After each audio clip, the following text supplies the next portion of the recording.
komið sæl og góða kvöldið. Hæ, komið sæl og góða kvöldið. Við erum hjartalega velkomin í biblíulestrar áskorun Frelsiskirkjunnar. Við erum búin að vera að lesa í Markúsar Guðspjalli og við eigum bara, 3 kafla eftir? 14, 15 og 16. Já. Og við erum að fara að lesa 14. kaflan í kvöld. Í dag er 27. júlí 2026. Við erum búin að vera að lesa nánast látlaust daglega síðan 1. maí. Þegar við ákvæðum að byrja með 1 mánaða biblíulestaráskorun eftir að hafa kynnt okkur niðurstöður mjög frægra rannsóknar sem heitir Power of 4. Hvet ykkur til þess að googla þetta eða senda inn í ChatGPT Power of 4 og skoða niðurstöður þessara rannsóknar. Og þetta er stærsta rannsókn sem við nokkuð tíma gert sem að fjallar jákvæð áhrif daglegs biblíulestrar og það kom í ljós að þegar fólk er að lesa í biblíunni 4 sinnum í viku og oftar þá er stórkostleg jákvæð áhrif bæði hvað var það sjálfskaðandi hegðun eins og áfengis- og vímuefnanotkun, klámnotkun, bara sjálfskaðandi hegðun, niðurrif, kvíði. Það eru 10% stiga sem að þessi hegðun og þessi líðan lækkar Eins er fólk 60% ólíklegra til þess að upplifa andlega stöðnun ef það er að lesa 4 sinnum í viku í biblíunni eða oftar. Þannig að Biblían og orð Guðs er stórkostleg blessun sem Guð hefur gefið okkur og það er svo auðvelt og einfalt fyrir okkur að nýta okkur þetta og það eru allt fáir þarna úti ennþá sem eru að nýta sér þetta og fólk upplifir sig ráðþrota, ráðvillt, týnt, veit ekki hvar það á að leita. Það er svo mikið af upplýsingum alls þar út allt og alls konar sérfræðingar að segja okkur hvað við höfum að gera og hvað við höfum ekki að gera og svo eru sérfræðingar á mismunandi sviðum að tala sitt á hvað og einhver að segja að þú gera þetta og einhver að segja að þú ert alls ekki að gera þetta og maður veit ekki lengur hvað er satt og hvað er ekki satt og þess vegna er svo stórkostlegt að hafa orð Guðs og hafa Biblían sem er sannleikurinn. Sannleikurinn er persóna, það er heilagur andi, það er Jesús Kristur og hann opinberast hér í þessari bók, í þessu riti. Ég veit að það er stundum erfitt að hasta holdi sitt og fá sér þess að setjast niður og byrja að lesa í orðinu. Af því að holdið, það vill horfa á Netflix. Holdið vill skrolla í símanum, á TikTok.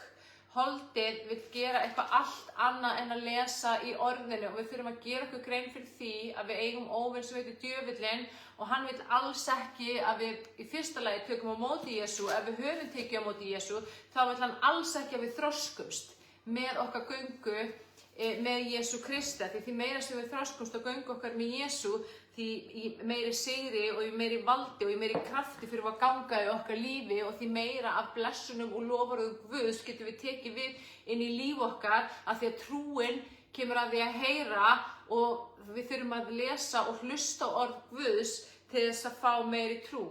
Þannig að ekki falla fyrir vélabrögðum óvinarins og detta í þann kristna lífstil að lesa ekki orðinu, mæta einu sinni í viku í kirkju, lofa Guð, segja halleluja, þegar á að segja halleluja og síðan ekkert meira en á milli. Það að vera kristinn er ekki bara lífstíl sem hefur áhrif á líf okkar einu sinni í viku, það að vera kristinn hefur áhrif á líf okkar hverja einustu mínútu, hverja einustu sekúndu. Og þá er ég ekki að meina að við séum komin undir eitthvað rosalegt ok eða þurfum á hverri einustu sekúndu að vera að lesa stanslaust eða vera eitthvað ofurheilög. Þá er ég að meina að við göngum í Jesú alla daga lífs okkar og við göngum í Jesú í öllu því sem við erum að gera. Sama hversu stórt það er, sama hversu smátt það er, Jesús er þetta með okkur og við gerum það honum til dýrðar. Og við vöndum okkur að þroskast og leyfa hans orði og leyfa heilugum anda að umbreyta okkur innanfrá. Við getum ekki umbreyst og tekið við þessum stórkostlega þroska og umbreytingu sem Guð vill gefa okkur nema að lesa í orðinu og orðið er andi, orð Guðs er andi og það er speki Guðs og viska Guðs sem að blessa rosalega og það segir meðal annars í orðinu að það var spekin, að speki Guðs og visku Guðs fylgir auður og auðæfi, spáið því.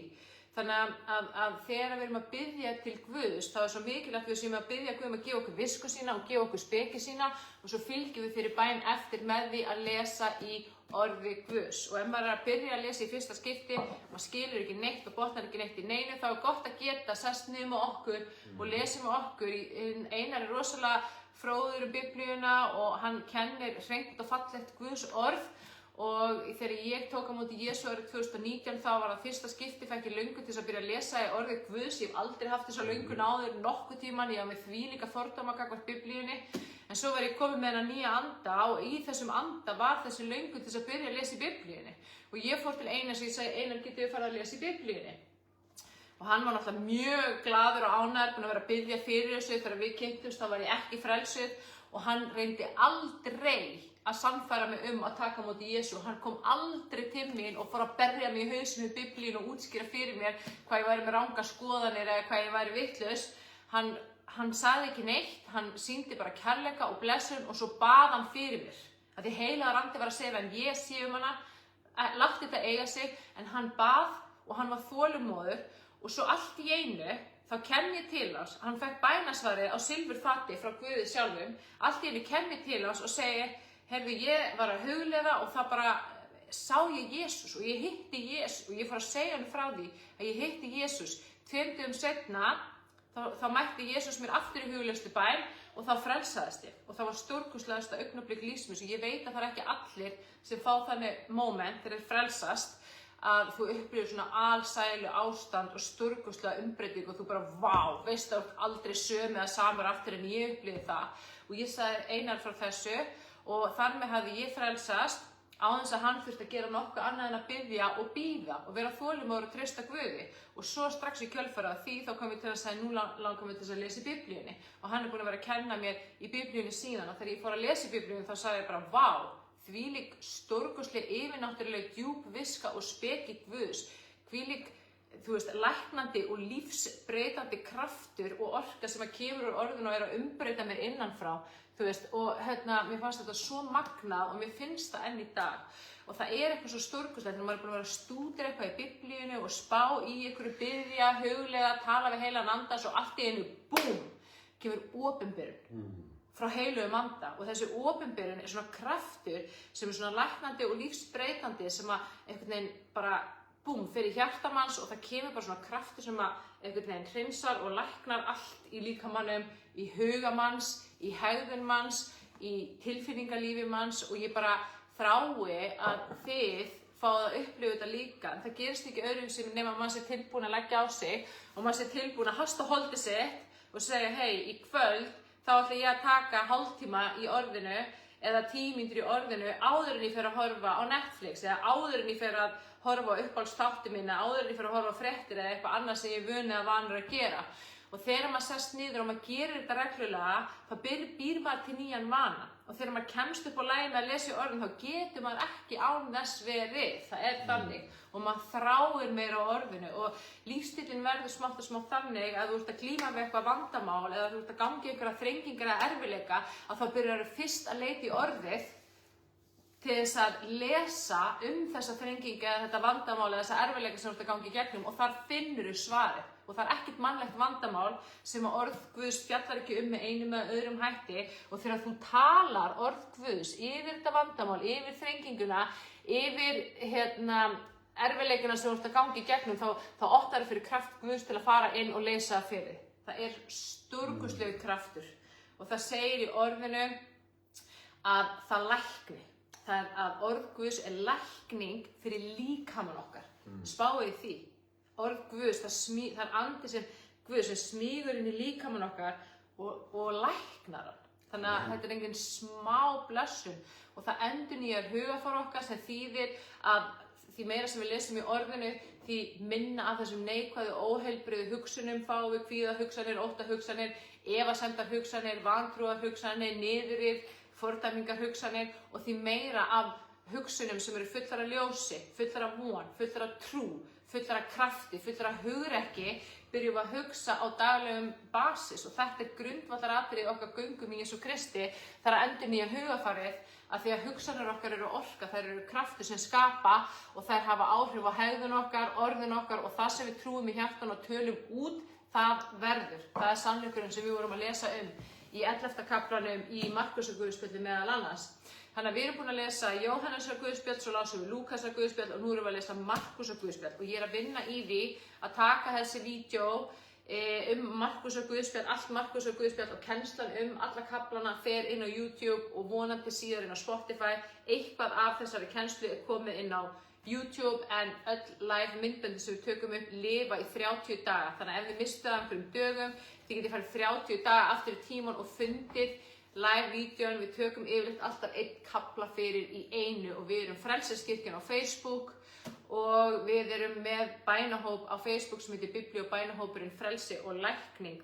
Svo erum við líka á YouTube og Spotify, þið getið fundið Frelseskirkjuna þar, bæði vefþættin okkar og huglustubænirnar, þannig að endilega kíkja á það til að fá lífsbreytandi orð frá Guði og huglustubænirnar eru stórkostleg leið til að taka við lækningu Guðs til þess að öðlast náið samband við heilagan anda og læra að þekkja röddina hans. Læra að heyra þegar hann að tala til okkar, læra að greina hvíslir. Jesús sagði, þeir sem eru sauðir mínir þekkja rödd mína og það er eitthvað sem við höfum fengið þegar við endurfæðumst og tökum á móti Jesú, þannig eiginleika að þekkja rödd Guðs og það er gríðarlega mikilvægt að við lærum að þekkja og greina þegar Guð er að tala annars vegar og hins vegar þegar djöfullinn er að tala, af því að ein megin aðferðin sem að djöfullinn notar til þess að reyna að fella okkur, til þess að reyna að gera okkur veik, til þess að reyna að skapa glundroða og óhamingju og veikindin í líf okkar, það er með árásum á hugsanir okkar. Að hvísla að okkur lygum og neikvæðum hugsunum, niðurrifi og ásökunum og lygum eitthvað slæmt eða hræðilegt sé að fara að gerast. Óvinurinn reynir með þessum hætti að fylla hjarta okkar af ótta og kvíða af því að hann veit hversu máttugar hugsanir okkar eru og ef hann getur fengið okkur til þess að trúa lygum sínum og sérstaklega ef hann getur fengið okkur til þess að ekki bara hugsa það og trúa þeim, heldur líka tala þær út, þá veit hann að því hann hefur ekkert vald, hann veit að við höfum vald, þá veit hann getur fengið okkur til þess að nota valdi sem Guð gaf okkur til þess að skapa óhamingju og glundroða og óheilbrigði í líf okkar sem var eitthvað sem að Guð ætlaði aldrei að myndi skapast inn í okkar líf. En sem betur fer í gegnum sitt orð og í sinn sannleika þá kennir Guð okkar hvernig við getum staðist vélabragð djöfulsins. Hann kennir okkur að nota það vald sem að Guð hefur gefið okkur. Við höfum vald yfir óvininum, við getum hafnað þessum neikvæðu hugsunum, við getum rekið þær út og við hertökum hverja hugsun til hlýðni við Krist og við tölum og játum það sem við viljum að gerist og það sem við viljum sjá gerast í okkar lífi og þá er það sem mun gerast. Amen. Og með þessum formála þá ætlum við að fara að lesa Markúsar guðspjall 14. kafla endilega og ef þið hafi ekki verið að lesa með okkur áður og bara dettin núna þá er það í fínu lagi. Það er bara það mikil viska og speki í hverjum einasta kafla og Biblían er oft lesin þannig að þú tekur smákafla hér, smákafla þar, jafnvel eitt vers hér, eitt vers þar, en við höfum verið að lesa svona samfellt sem er líka mjög gott. Þannig að endilega náðu í Biblíun ykkar, flettu upp á 14. kaflanum í Markúsar guðspjalli. Markúsar guðspjalli er elst allra guðspjalla og það er með þess að talið að hinn guðspjallin byggi að einhverju leyti á Markúsar guðspjalli. Þannig að þetta er svona, þú veist, the core. Þannig að endilega lesiði með okkur og í 2007 þýðingunni þá er Markúsar guðspjall 14. kafli á blaðsíðu 64. Það getur verið að sé ykkur munur ef að þið eru að lesa í eldri þýðingu, til dæmis 81 þýðingunni, að það sé einhver smá munur á því. Og ef við eru bara að detta inn á live núna þá eigið að geta spólað tilbaka og horta á þetta myndband frá byrjun og eins ef þið viljið hlusta aftur seinna þá lifir live vídeóð í 30 daga inni á Facebook. Og þá ætla ég bara að byrja að lesa 14. kaflan. Hann er alveg 2 heila blaðsjur, þannig að endilega lesið með okkur. Og þessi kafli byrjar á... Hann er 3 síður. Er hann 3 síður? Já. Nú? Já, hann er 3 blaðsjur. Já, vá, ef að skipta honum kannski 2.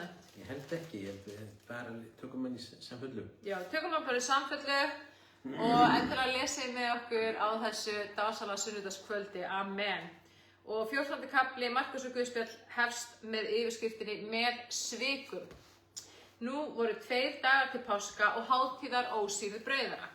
Og æðstuprestarnir og fræðimennirnir leituðu fyrir sér hvernig þeir gætu handsamað Jesú með svikum og tekið hann af lífi. En þeir sögðu, ekki á hátíðinni, þá geti orðið uppþot meðal fólksins. Gott verk gerði hún. Jesús var í Betaníu í húsi Símonar líkþráa og sat að borði. Þá kom þar kona og hafði alabastursbruðk með ómenguðum dýrum nardussmyrslum. Hún braut buðkinn og hellti yfir höfuð honum. En þar voru nokkrir gramdist þetta og þeir sögðu sín á milli. Til hvers þessi sóun á smyrslum? Þessi smyrsl hefði mátt selja fyrir meira en 300 denara og gefa fátækum, og þeir aðdýrtu hana. En Jesús sagði, látið hana í friði. Hvað eruð þið að angra hana? Gott verk gerði hún mér. Fátæka hafið þið jafnan hjá ykkur og geti gert þeim gott nær þið viljið, en mig hafið þið ekki ávallt. Hún gerði það sem í hennar valdi stóð. Hún hefur fyrirfram smurt líkama minn til greftrunar. Sannlega segi ykkur, hvar sem fagnaðarerindi verður flutt allan heim, mun og getið verða þess sem hún gerði og hennar minnst. Leitað færis, þetta 10. versið í 14. kaflanum í Markúsarguðspjalli. Júdas Ískariot, einn þeirra 12, fór þá til æðstu prestana að framselja þeim hann. Þegar þeir heyrðu það, urðu þeir glaðir við og hétu honum fé fyrir, en hann leitaði færis að framselja hann. Búið til páskamáltíðar. Á fyrsta degi ósýrðu brauðana þegar menn slátruðu páskalambinu, sögðu lærisveinar hans við Jesú. Hvert vilt þú að við förum og búum fyrir páskamáltíðina? Þá sendi Jesús 2 lærisveina sína og sagði við þá, farið inn í borgina og ykkur mun mæta maður sem ber vaskher. Fylgið honum og þar sem hann fer inn skuluð þið segja við húsráðandann. Meistarinn spyr, hvar herbergið sem ég get neytt páskamáltíðarinnar með lærisveinu mínum?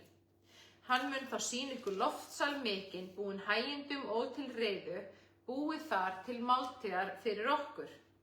Lærisveinarnir fóru, komu inn í borgina og fundu allt eins og hann hafði sagt og bjuggu til páskamáltíðar. Kvöldið kom hann með þeim 12. Þegar þeir sátu að borði og mötuðust, sagði Jesús, sannlega segi ykkur, einn af ykkur mun svíkja mig, einn sem með mér etur. Þeir urðu hryggir við og sögðu við hann, einn af öðrum, það ég? Hann svaraði þeim, það einn þeirra 12. Hann dýfir brauðinu í fatið með mér. Mannssonurinn fer að sönnu héðan, svo sem hann ritað, en vei þeim manni sem því veldur að mannssonurinn verður framseldur. Betra væri þeim manni að hafa aldrei fæðst. Þá erum við komin í 22. versið í 14. kafla Markúsarguðspjalls. Heilög kvöldmáltíð. Þá þeir mötuðust, tók Jesú brauð, þakkaði Guði, braut það, gaf þeim og sagði, takið, þetta líkami minn. Og Jesús tók kaleik, gerði þakkir og gaf þeim og þeir drukku af honum allir. Og hann sagði við þá, þetta blóð mitt, blóð sáttmálans úthellt fyrir marga. Sannlega segi ykkur, héðan í frá mun ég eigi drekka af ávexti vínviðarins til þess dags ég drekk hann nýjan í Guðsríki. Til Olíufjallsins. Þegar þeir höfðu sungið lofsönginn fóru þeir til Olíufjallsins og Jesús sagði við þá, þið munuð allir hafna mér því að ritað ég mun slá hirðinn og sauðirnir munu tvístrast. En eftir að ég upprisin mun ég fara á undan ykkur til Galíleu. Þá sagði Pétur, þótt allir hafni þér, geri ég það aldrei. Jesús sagði við hann, sannlega segi ég þér, nú í nótt áður en hani galar tvisvar, myndu afneita mér 3 En Pétur kvað enn fastar að, þó að ég ætti að deyja með þér, þá mun ég aldrei afneita þér. Eins töluðu þeir allir. Í Getsemane, þetta 32. versið og áfram. Þeir koma til staðar heitir Getsemane og Jesús segir við lærisveina sína, setjist hér meðan ég biðst fyrir. Hann tók með sér þá Pétur, Jakob og Jóhannes og nú setti að honum ógn og angist. Hann segir við þá, sál mín hrygg, allt til dauða. bíðið hér og vakið. Þá gekk Jesús lítið eitt áfram, féll til jarðar og bað að þessi stund færi framhjá sér ef þess væri kostur. Hann sagði: Abba, Faðir, allt megnar þú. Tak þennan kaleik frá mér, þó ekki sem ég vil, heldur sem þú vilt. Jesús kemur aftur og finnur þá sofandi. Þá sagði hann við Pétur: Símon, sefur þú? Gastu ekki vakað eina stund? Vakið og biðið svo að þið fallið ekki í freistni. Andinn er reiðubúinn en holdið er veikt. Aftur vék Jesús brott og baðst fyrir með sömu orðum. Þegar hann kom aftur fann hann þá enn sofandi, því drungi var á augum þeirra og ekki vissu þeir hvað þeir ættu að segja við hann. Í þriðja sinn kom hann og sagði við þá: Sofið þið enn og hvílist. Nú er nóg, stundin er komin. Mannssonurinn er framseldur í hendur syndugra manna. Standið upp, förum, sá er í nánd sem mig svíkur. Tekin höndum, og þetta er 43. versið í 14. kaflanum í Markúsar guðspjalli. Leið meðan Jesús var enn að tala, kemur Júdas, einn þeirra 12, og með honum flokkur manna frá æðstu prestunum, fræðimönnunum og öldungunum, og höfðu þeir sverð og barefli. Svikarinn hafði sagt þeim þetta til marks: Sá sem ég kyssi, hann er það. Takið hann höndum og færið brott í tryggri vörslu. Hann kemur, gengur beint að Jesú og segir: Meistari, og kyssti hann, en hinir lögðu hendur á hann og tóku hann fastan.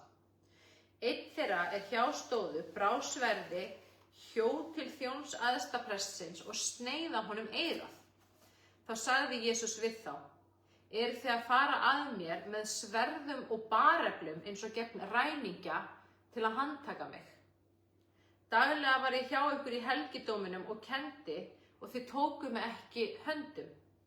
En ritningarnar hljóta að rætast. Þá yfirgáfu allir lærisveinarnir Jesú og flýðu. En maður nokkur ungur fylgdist með honum. Hann hafði línklæði eitt á berum sér. Þeir vildu taka hann, en hann lét eftir línklæðið og flýði nakinn. Fyrir ráðinu, þetta er 55. versið og áfram. Nú færðu þeir Jesú til æðsta prestsins. Þar komu saman allir æðstu prestarnir, öldungarnir og fræðimennirnir. Pétur fylgdi honum álengdar, allt inn í garð æðsta prestsins. Þar sat hann hjá þjóninum og vermdi sig við eldinn. Æðstu prestarnir og allt ráðið leituðu vitnis gegn Jesú til að geta líflátið hann, en fundu eigi. Margir báru þó ljúgvitni gegn honum, en framburði þeirra bar ekki saman. Þá stóðu nokkrir upp og báru ljúgvitni gegn Jesú og sögðu: Við heyrðum hann segja þetta: Ég vil brjóta niður musterið þetta sem með höndum er gert og reisa annað á 3 dögum sem ekki er með höndum gert. En ekki bar þeim heldur saman þetta. Þá stóð æðsti presturinn upp og spurði Jesú: Svarar þú því engu sem þessir vitna gegn þér? En hann þagði og svaraði engu. Enn spurði æðsti presturinn hann: Ertu Kristur, sonur hins blessaða? Jesú sagði: Ég er sá, og þið munu sjá mannssoninn sitja til hægri handar hins almáttuga og koma í skýjum himins. Þá reif æðsti presturinn klæði sín og sagði: Hvað þurfum við nú framar votta við? Þið heyrðuð guðlastið, hvað lýst ykkur? Og þeir dæmdu hann allir sekan og dauða verðan. Þá tóku sumir að hrækja á hann. Þeir huldu andlit hans, slógu hann með hnefunum og sögðu við hann: Þú ert spámaður, hver slóð þig? Eins börðu þjónarnir hann. Og þá erum við komin í 67. versið í 14. kaflanum í Markúsar guðspjalli. Pétur afneitar. Pétur var niðri í garðinum. Þar kom ein af þernum æðsta prestsins og sá hvar Pétur var að orna sér. Hún horfir á hann og segir: Þú varst líka með manninum frá Nasaret, þessum Jesú. Því neitaði Pétur og sagði: Ekki veit ég né skil ég hvað þú ert að fara. Og hann gekk út í forgarðinn, en þá gól haninn. Þar sá þernan hann og fór enn að segja við þá sem hjá stóðu: Þessi er einn af þeim. En hann neitaði sem áður. Litlu síðar sögðu þeir er hjá stóðu enn við Pétur: Víst ertu einn af þeim, enda ertu Galilíumaður. En Pétur sór og sárt við lagði: Ég þekki ekki þennan mann sem þið talið Og leið gól haninn annað sinn og Pétur minntist þess Jesú hafði mælt við hann: Áður en hani galar tvisvar, muntu afneita mér þrisvar, og þá fór hann að gráta. Amen. Amen. Þetta er langur kafli og hérna ég mun reyna að fara yfir hann svona á ekki á löngum tíma, en hann er langur og mikið efni í honum. Hann byrjar á því að æðstu prestarnir og fræðimennir eru að velta fyrir sér hvernig geta handsama Jesú. En páskahátíðin var að ganga í garð, þeir þorðu ekki að gera hátíðinni að ótta við uppþot.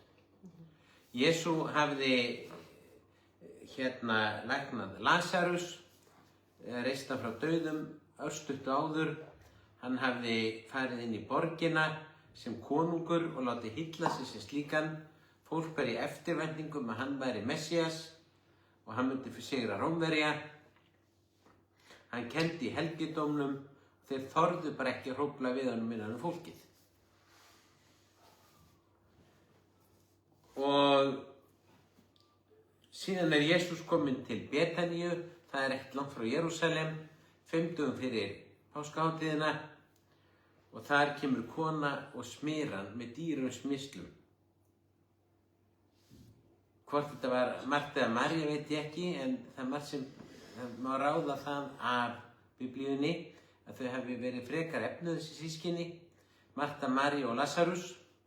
Til dæmis var Lasarus lagður í ríkramanna gröf. En við veitum með það ekki. En Júdas fer til æðstu prestana og segir: Ég skal hjálpa ykkur að ná Jesú í skjóli nætur þegar enginn er að horfa á eða fylgjast með. Og þeir voru rosa glaðir og hann leitaði færis að hvenær væri hægt að framselja hann. Hvenær væri þetta að ná honum einum. Og það búið til páskamáltíðar og þannig var að á páskahátíðinni þá kenndi Jesú opinberlega. Og enginn þorði að hrófla við honum, svo lét að setja hverfa á kvöldin. En fræðimenn og æðstu prestar, þeir veltu fyrir sér hvernig var þetta að ná honum, svo að það þurfti að fara mjög varlega í að finna stað þar sem páskalambsins er í neitt. Og þeir hafa örugglega hugsað, þeir þurfa að borða páskalambi saman, við náum honum þá. Svo gríðarlega lengd hvíldi yfir því hvar þeir myndi vera. Og Jesú fer þarna mjög mannlega leið, svona bara eins og svipað var bara gert í andspyrnuhreyfingum á svæðum þar sem Þjóðverjar höfðu verið að hernema lönd í síðari heimsstyrjöldinni, þar sem að neðanjarðarhreyfingar starfa og þar sem og það er þannig að Jesú sendi 2 lærisveina og segir: Farið í borgina og þar mun mæta ykkur maður sem ber vasker. Svona mikil var leyndin yfir því hvað þeir ætla að borða páskamáltíðina. Og þið elti hann og þá fer hann til húsráðandans. Og þá segir húsráðandan: Meistarinn spyr, hvað er herbergi sem ég get neitt páskamáltíðina með? Og þá sýnir einhver loftsal, búinn hágindum og allt er til reiðu. Og þar eigið þið að búa til páskamáltíðarinnar. Gera allt klárt. Og svo komu þeir sér í skjóli nætur á þennan stað og enginn vissi hvað þeir voru og það var rosaleg spenna í hópnum. Allir lærisveinarnir vissu að yfirvöld sátu þau. Allir vissu að líf þeirra var í hættu. Það kemur fram í öðru guðspjalli þegar Jesú fór á páskahátíðina, þá fór hann aðra leið. Og í þessari spennu, að þessu adrenalín kikki sem lærisveinarnir voru í, þá segir Jesú, einn af ykkur mun svíkja mig. Og þeir fá sjokk. Og þeir sögðu hver á fætur öðrum, það ég? Og ég segi það er einn ykkar 12 sem dýfi brauðin í fati með mér. Allir voru auðvitað að gera það. Og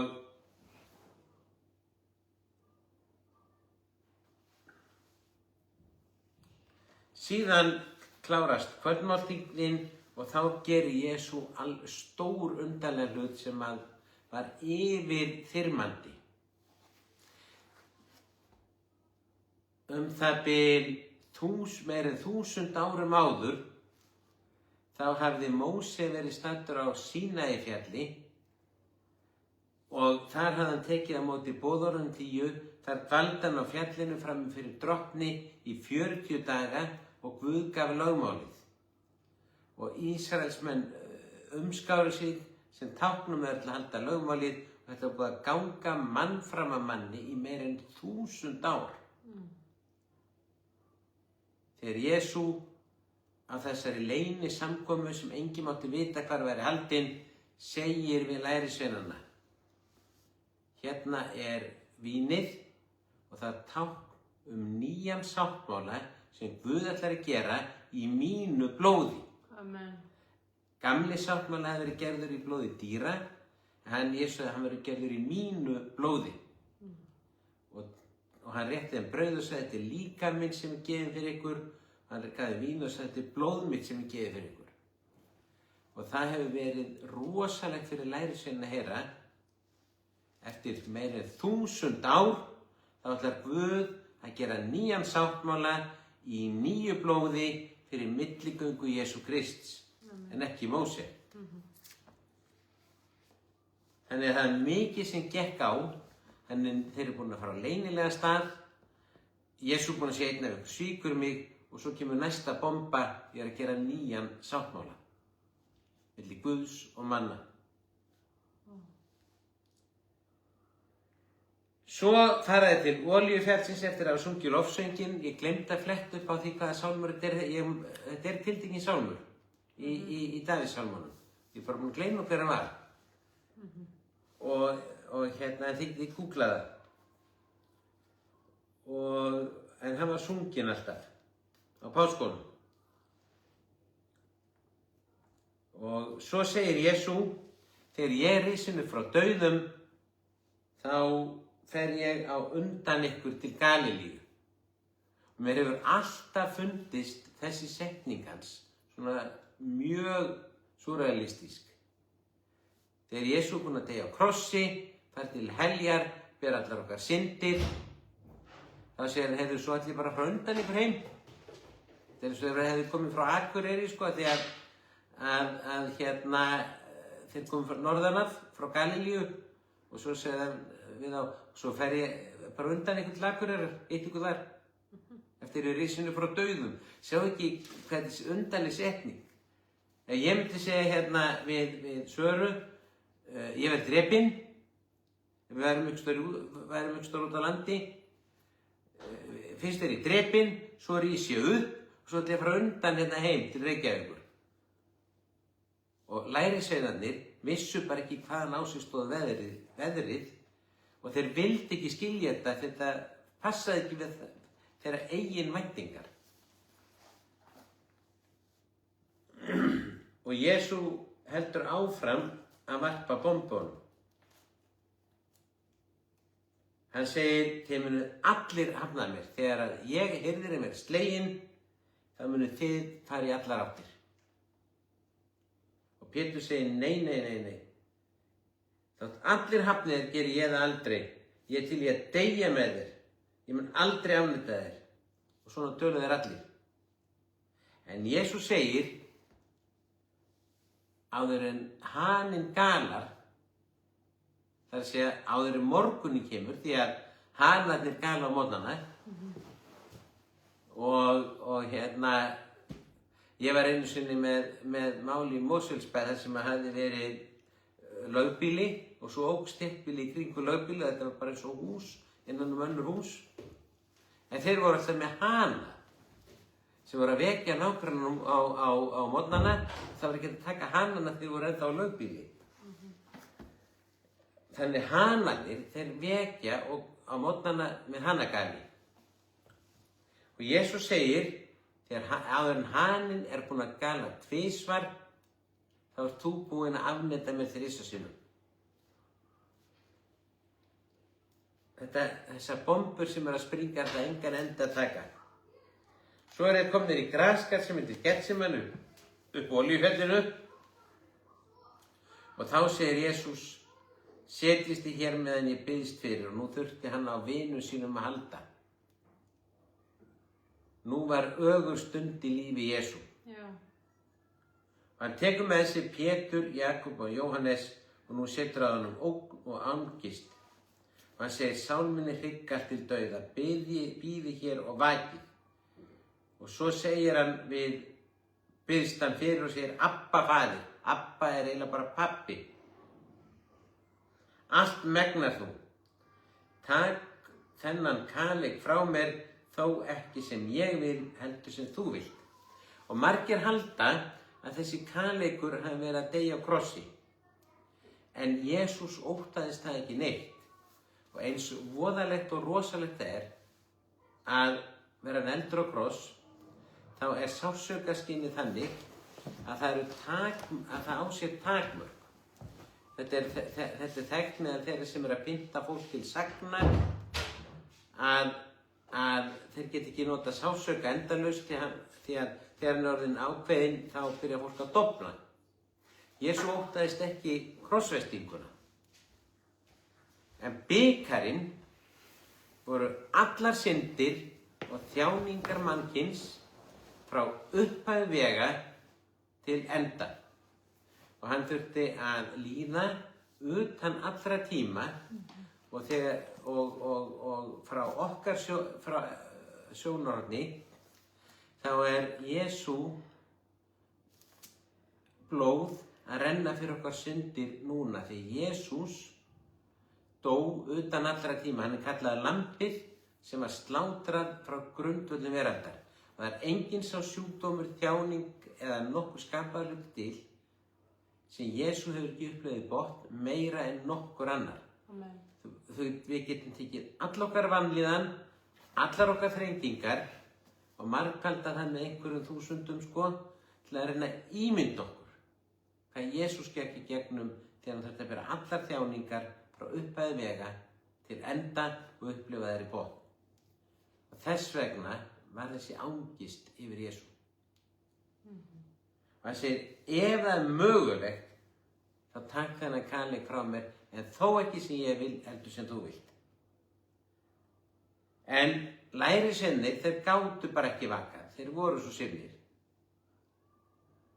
Og þetta gerðist þrisvar, hann biður um að vaka með sér, hann þurfti virkilega á þeim að halda. Því hann var núna kominn að því að hann átti að leiða fram eilíft réttlæti, taka á sig eilífar þjáningar og vinna eilífar sigur. Og jafnvel Jesú var kominn á þann stað, hann átti erfitt með að gera þetta.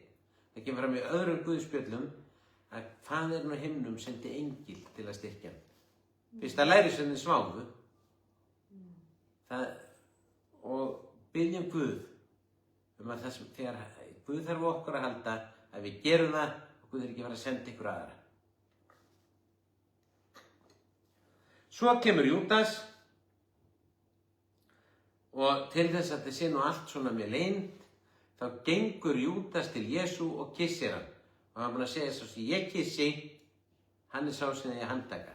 Þess vegna er talað Júdasarkoss þegar menn eru að smjadra og þykist vera vinir einhvers en svikráð búa undir.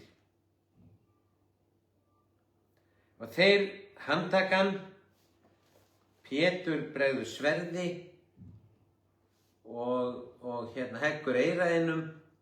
Það kemur fram með öðru guðspjalli, Jesú læknaði eyrað. Og Jesús segir, er það komið bareflum gegn mér? Þið höfðuð eins og ég sé eitthvað ræningi eða hvað. Ég kenndi í daglegi helgidóminn og þið tókum ekki á höndum. Voðaleg tilstand er þetta hjá okkur. Þetta er svona, þú veist. En lærisveinarnir flúðu.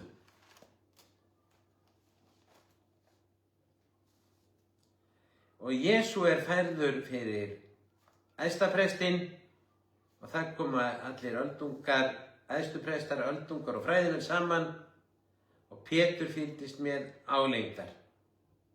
Það koma ljúgvitni en það var ekkert að nota þau að þeim bar ekki saman. Og þessi réttarhöld, þau voru að fara út í vindinn. Þá bregður æðstipresturinn á það ráð að spyrja Jesú beint. Og sú regla gildi fyrir dómi að það þarf ekki vitni það sem menn játa sjálfir. Ef að sá sem er sótt á, viðurkennir eitthvað, það þarf ekki vitni. Og Jesú gengur mjög langt þegar hann spurður, ertu Kristur, sonur hins blessaða? Hann segir, þið munu sjá mannssoninn sitja til hægri handar Guði. Og þetta eitt og sér var nóg til þess að þetta er eitt til að dæma. En hann gerir meira, hann segir, þið munu sjá mig koma í skýjum himins.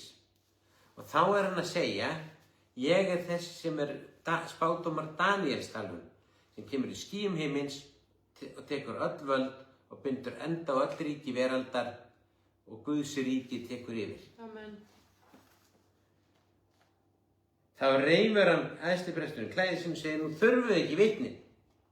Þið heyrðuð hann guðlasta og þeir dæmdu hann til dauða.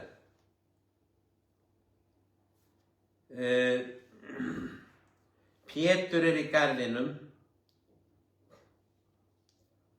og neitar að hafa verið með Jesú. Og það sem verra var að hann gekk svo langt að hann sver og sátt við leggur. Og í lögmálinu var talið mjög alvarlegt að sverja rangan eið. En Pétur sór og sátt við lagði. Hann þekkti ekki Jesú og þá gól haninn í annað sinn. Og þá mundi Pétur hvað Jesú hefði sagt og grét. Og þannig er það með okkur, við getum stundum, á góðri stundu sagt, ég mun aldrei gera þetta. Ég mun alltaf standa svona, ég verð öðruvísi en allir hinir. En á ögur stundu, þá getum við brugðist eins og aðrir. En Guð bregst ekki, hann tekur okkur eins og erum. Og þarna, það er búið að gera alls konar rannsóknir á áramótaheitum, og það sem er svona athyglisvert við það er hvað fáir standa við þau þegar á hólminn er komið. Það er líkamsræktarstöðvar græða stórfé á áramótaheitum þegar menn kaupa sér árskort og eftir einhverja stuttan tíma þá er það hættir að mæta. Og Jesús þekkti þennan veikleika. En hann sagði við Pétur, þetta mun gerast, það kemur annar staðar fram í öðrum guðspjöllum, en ég mun biðja fyrir þér, þú mun snúa við og þú verður sterkari á eftir heldur en áður. Amen. Amen. Amen. Takk fyrir þetta. Já, þetta er alveg magnað að lesa þessa frásögn og hlýtur að vera erfitt bara með svik Júdasar og Júdas sem hafði gengið með honum allan annan tíma, verið náinn lærisveinn, lært á honum. Sumir vilja meina að Júdas trúði aldrei á hann og af því að hann hafi aldrei kallað hann drottinn, hann kallaði hann bara meistari. En ég, og þetta er bara mín persónulega skoðun, trúi því frekar að það hafi verið þannig að hann trúði á hann, en hann var ekki búinn að gefa sig algjörlega honum á vald. Hann var ennþá að halda í völd og það sem að felldi Júdas var fégræðgi. Hann seldi Jesús fyrir 30 silfurpeninga og það kemur þarna fram í Guðspjöllunum hvernig Júdas var farin að stela, hann var sem sagt fjárhaldsmaðurinn í grúppunni, hann var farin að stela af peningunum með leynd. Jesús vissi þetta, hann ávítti hann ekki fyrir þetta og fégræðgi er synd af því að rót fégræðgi er að þegar peningar eru orðnir að skurðgoði í hjartanu. Peningar eru að gefa þér eitthvað sem að Guð á að gefa þér. Þannig að og þegar það gerist að þú víkur hjartanu frá Guði og beinir þeim að peningum og fer að tilbiðja peninga oft ómeðvitað og þá kemst myrkrið inn á þessu sviði. Og þetta er svo lýsandi dæmi fyrir það sem að gerist þegar við erum að reisa okkur hjá Guði eða skurðgoði í hjart okkar, þá erum við að selja Jesús frá okkur og þá kemst myrkrið inn. Og hann segir líka í öðru Guðspjalli að þegar þessi heila kvöldmáltíð var og Jesús er að lýsa því að einn þeirra muni svíkja hann og hann segir það er sá sem að tekur brauðið og bítur í það og þá segir að Satan hafi farið inn í Júdas. Og það er líka það sem að gerist þegar við reisum okkur hjá Guði skurðgoði í hjartanu, eins og til dæmis þegar við fyrir að tilbiðja peninga því að þeir eru að gefa okkur öryggi eða frelsi eða eitthvað slíkt, að þá opnum við dyr í hjartanu fyrir óvininn til að komast inn og þá kemst Satan inn í hjarta okkar og getur gert usla og fær vald yfir okkur á okkur ákveðnu sviði eins og gerðist þarna. Svo var annað sem Júdas, margir vilja meina að Júdas hafi gert, er að hann var að freista drottins. Að hann hafi verið með einhverja hugmyndir það að þótt hann er handtekinn, að þá myndi hann bara, ef hann væri raunverulega Guð, losa sig undan því og sigra Rómverja samt sem áður og það segir að við eigum ekki að freista drottins. Og það að freista drottins þýðir að við erum að reyna að þvinga Guð til að gera eitthvað sem við viljum að hann geri. Það virkar ekki þannig. Það er Guð sem er almáttur, það er Guð sem er alvitur og við treystum Guði og treystum á hann. Við erum ekki að reyna að manipulera Guð til þess að gera eitthvað, til þess að sýna fram á eitthvað eða sanna eitthvað eða að hann sanni það að hann sé svona eða hinsegin og svo framvegis. Þannig að það var það sem að feldi Júdas og þegar Jesús grét að Einar vill meina að hann hafi grátið vegna þess að eða verið svona rosalega brugðið yfir svikum Júdasar, að hann hafi svikið sem í kossi, að það hafi farið svona yfir hans mörk. Ég trúi því og ég sammála því að því að Jesús elskaði Júdas og honum þótti rosalega vænt hann elskaði Júdas jafn mikið og hann elskaði mig og þig og okkur öll. Og ég trúi því að það hafi verið svo rosaleg sorg í hjarta Jesú yfir örlögum Júdasar, yfir því sem hann var að fara að gera, að svíkja Guð sinn og jafnvel þótt að það hafi verið hluti af áætlun Guðs og þannig getur Guð nota myrkrið til þess að koma sínu plani á framfæri. Það er stundum þannig. Og en við þurfum að varast það að falla í þessa gildru óvinarins, að segja að vera svona hálf volg, haltar til beggja hliða, vera með annan heiminn, fótinn í heiminum og hinn fótinn í Jesú, segja jú ég elska Jesú en peningar er að gefa mér öryggi og frið. Jú ég elska Jesú en annað fólk á að gefa mér samþykkt og viðurkenningu. Og það er þarna sem við opnum dyr fyrir óvininn að komast inn. Þetta hljóma kannski fallega en þegar við virkilega fyrir að lesa í orðinu og grundvalla hjart okkar og rætur okkar í orðinu, þá áttum við á því að það er ekki biblíulegt, heldur er það Jesús Kristur sem er uppspretta alls í okkar lífi. Og við vitum það og Biblían kennir það líka að menn munu bregðast og menn munu bregðast okkur og menn svíkja, ljúga, menn segja eitthvað og gera það síðan ekki, en Guð er ekki þannig. Og hann er svo eini sem að mun aldrei vera þannig. Hann er svo eini sem að er þess verður að við leggjum allt okkar traust á. Og þegar við gerum það, þá munum við átta okkur að því að Guð mun ekki bregðast okkur, hann mun aldrei svíkja okkur, hann mun aldrei fara frá okkur, hann mun aldrei tala illa okkur. Hann mun aldrei dæma okkur og ásaka okkur. Það er óvinurinn sem gerir það. Það er Guð sem frelsar og hann læknar og hann bjargar og hann blessar og hann elskar okkur til lífs og hann er mikið í mun að leiða okkur réttan veg. Þegar við höfum farið út á sporinu og þess er svona mikilvægt að lesa í orðinu til þess að við getum vita sannleikann og lært að þekkja Jesú Krist og að hafa þetta hjarta að vilja vaksa og þroskast með Jesú. Að hafa þetta hjarta að vera tilbúin að eiga samtal við hann daglega og eyða tíma með hann. Að hafa þetta hjarta sem er alltaf tilbúin að skoða sjálft sig og segja Jesús, viltu opinbera fyrir mér ef það er eitthvað í hjartanu mínu sem er ekki frá þér.